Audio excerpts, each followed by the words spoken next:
First one I'm going to talk about is our work in Iraq trying to help rebuild the public administration of the government of Iraq. Something which I have to confess I was initially both skeptical of and even a little reluctant about, but now 5 years in, I think I would count as perhaps my most exciting and maybe in some cases my most impactful piece of work over a fairly long career. And if I ask myself why that's so, I would say it's because the Iraqis found themselves in a situation not familiar to most developing countries, namely they'd had something and lost it. They had another idiosyncrasy, which is the fact that they at least potentially have tremendous resources and they have a long history of education. So there was a lot to work with in Iraq, as well as a real sense on their part that time was not their friend and they'd taken a wrong turn in history. So we had a chance to do something that in my own career is unprecedented. It's more like what my dad describes when he talks about his time as a military governor in Germany after the Second World War. And the sense of this, if you want to imagine it, is that a country where the infrastructure, institutional as well as physical, had just been completely destroyed.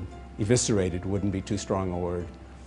And we had a chance to be partners with them in trying to rebuild that over a relatively short time frame and with tremendous ambition. So in the space of 5 years in implementing a project which, at least for my firm, was larger than anything we'd done before.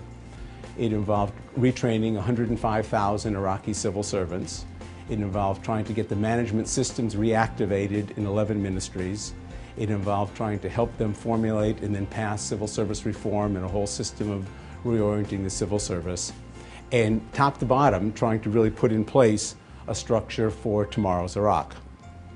It's now gone on to a second phase of that project. In the second phase, we're focusing on three things.